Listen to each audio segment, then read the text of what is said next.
want to congratulate you on your purchase of your Prowler Pro. I'm Jason, Catmaster Technician for Transcona Trailer Sales. I'm going to do a walk around with your features of the unit. Basically, we'll start at the hood. Two tabs, quarter turn fasteners, one on each side. There, then lift the hood up and it'll come out of the grooves. Under here, you have your coolant reservoir. It's clear up on the side so you can check your antifreeze level. Toolkit, right here. Brake reservoir and fuse panel. And another fuse panel. Hood back in. Lock it, it's down. On the winch on the front of the unit is mounted to the bumper. On the left-hand side, when you're facing the unit, there's a free spool feature, which allows you to manually pull the cable out so that you can hook it to your tow vehicle, or the vehicle that's stuck. When you are ready to go, you have to engage the winch again. It'll click in, and then you're able to activate the winch from the cab. With the ignition on, bring the winch back in. On the driver's side, left side of the unit, your front differential, there is two plugs down low.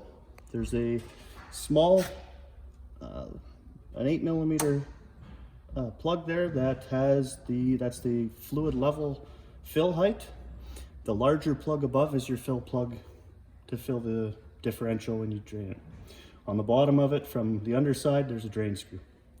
Should check that basically at the after your spring in the mud season, before the fall. If you have water contamination, it can freeze and cause issues with freezing up the differential and water contamination. Your fuel tank fill is here. This unit just runs on 87 octane. Your trunk box, the dump box, each side has a handle. Tip it, there it goes. It's all on hydraulic cylinders. To access your drive belt or anything, the access panels they've made are quarter turn fasteners, which you can loosen off to pull the panels out of the way to give you access to get at your belt housing. Should you have to inspect your belt, there's tabs all the way around, or if you had water submersion and you have water in your clutch, to take the cover off, just the quick tabs around and that'll pop the cover off.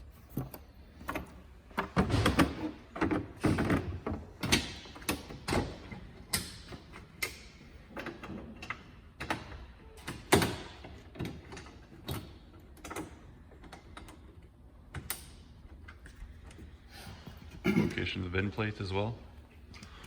It's the location of your VIN plate as well. We're not going to get too close because it's going to be on YouTube, but in the dump box, it gives you a chart telling you what your tire inflation pressures are. It'll give you a cold spec and it'll give you with cargo and passenger. Right now they are set to the cold spec, which is 12 psi in the front, 14 in the rear. On the passenger side, again, they have another access panel here, which lets you get at your air filter and your battery. The air filter housing is here, battery down there. Also on this side is your oil dipstick to check your oil level in the engine. Down on the bottom here, there's a little Allen head bolt in front of where the axle is with a green dot on it. That is your height level or your fill port for the transaxle in the rear. And down below the axle is the drain for it. Also, as in your manual, it'll give you a routine maintenance schedule to do that. But again, kind of after your spring if you're in mud, and again in the fall, and then go by whatever the manual tells you.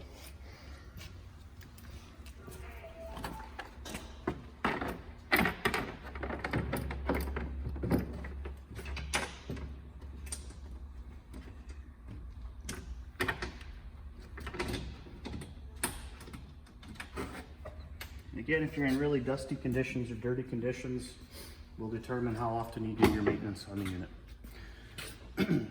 The seats, they pop. You can have it for 3 riders, all have seat belts. are all seat belts for you. They've made a storage compartment behind the seat where you can put stuff to stow away if you have all seats making your bench configuration. If you're on the farm or you need to make some more room in your cab for tools or a toolbox, you can lift the seats out, the passenger and the center seat, fold this down, and then you can stow the seats up into the back compartment, lock it off, and then you have more space for storage.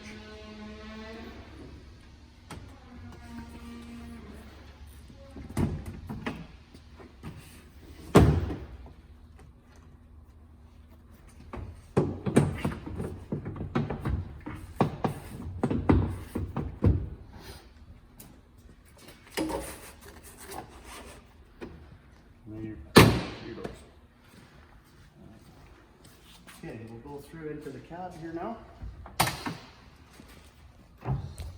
Oh, the dump box, when you're putting the dump box down, sorry, messed up. When the dump box is going down, there is a pinch points here, so when you are bringing it down, make sure your hands stay out of here so you don't pinch your hands. The dump box, the tailgate, which we never opened, there's a lever on each side. Undo the latches, you can open up your tailgate.